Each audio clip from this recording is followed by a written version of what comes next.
یوزل جبریل علیہ السلام مبارک راغی طبقات ابن سعد کی دا خبرہ موجود دا نبی علیہ السلام فرمائی جبریل علیہ السلام مبارکہ نن چلاک شی رب العزت تو فرمایا جسا محبوب کریم آقا علیہ السلام مبارک فرمائی جمال رخبل قبل مردوبہ سکر مادہ قبلہ نرہ بدی بنیاد باندې چې زاغه طرف ته درېږم او دوی چې دا پر یهودو قبله ده کستا دین په حق باندې وایي ستا په خپله قبله وایي جبریل علیه السلام ورته فرمایي یا رسول الله مبارک زه به ستا رب ته څه ووایم ته ورته په خپله باندې ووایه هغه ته دا پته وه چې څومره خبره زما رب د رسول الله مبارک اوري دومره خبره د زما هم نه اوري او د هېچ هم نه اوري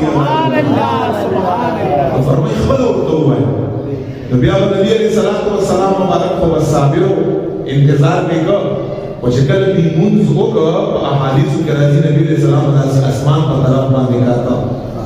اسمان پر طرف باندې ذکر کاتا چې نبی علیہ السلام دعا کړې و چې خدای پاک اسمان د خپل قبله بندوبست وکړي او باقي کې نبی لای الله حکیم ذات دې په عرش کې حکمت نبی علیہ السلام اسمان پر طرف باندې ور کاتا خدای پاک خالق کائنات دا کتنه دومره خواهه شوه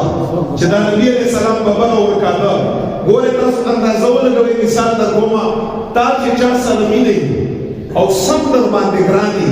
او ستا شپه او ورځ یې متاثره کړي او د هغه یاد ستا شپه او ورځ په او تور ده نه هغه تا ته راګوري تاسو د خپل اندازه باندې نه لګولې یو د تور ګوري او اسیم دغسې انسان خدای والی ورته ګوري او چې تا ته راګوري د دې بیا خوند سبحان الله نو محبوب علیه السلام سره خو الله جل جلاله ډېره مینه وه نو خدای خبر چې رب العزت به د دې کتنې څومره خوند ورکړي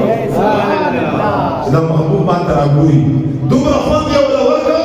چې د رسول الله د کتنې نه رب قرآن جوړ کړ سبحان الله رب ترې نه آیات جوړ کړ او الله څه ورته قد نرى تقلب وجهك في السماء یا رسول الله مبارکه دا برابر چې ما ته راګوري ستا دا کتل زه وینم ما ته پته لګي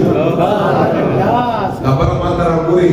ستا کتل وینم او ستا اراده چې څه ده هغه به راته پته ده الله خدای پاک جل جلاله څه فرمایي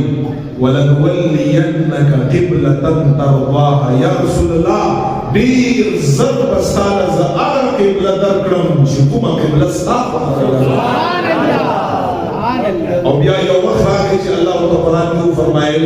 چې فول وجهك شطر المسجد الحرام یا رسول الله مبارک بیت المقدس پرې بس هغه قبله په طرف باندې مخرج کومه قبله ستا خوښه ده